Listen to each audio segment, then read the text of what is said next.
Hey everyone, welcome back to another exciting crypto tutorial. Today, we're diving into how to withdraw Ethereum from MetaMask to Binance in 2025. If you're holding Ethereum in your MetaMask wallet and want to move it over to Binance for trading or storage, this guide is perfect for you.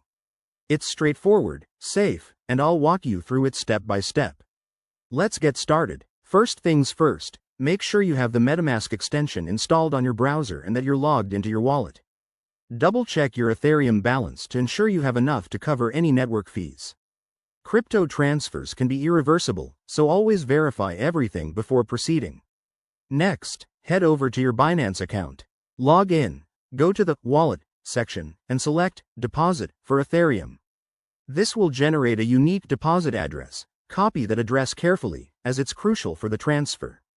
Remember, in 2025, Binance might have updated security features, so enable two-factor authentication if you haven't already.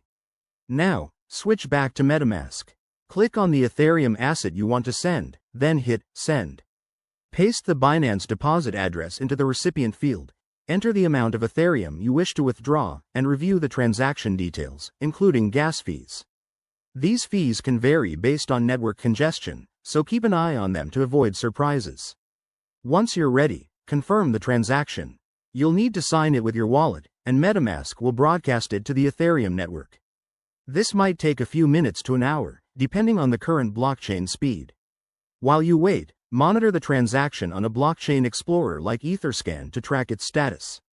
Finally, once the transfer is complete, check your Binance wallet to confirm the Ethereum has arrived. If everything looks good, you're all set to trade or hold it there. Pro tip: always start with a small test transfer if you're new to this to avoid any potential errors. Thanks for watching. If this helped, give it a thumbs up and subscribe for more crypto tips. If you have questions, drop them in the comments below. Stay safe out there in the crypto world. See you next time.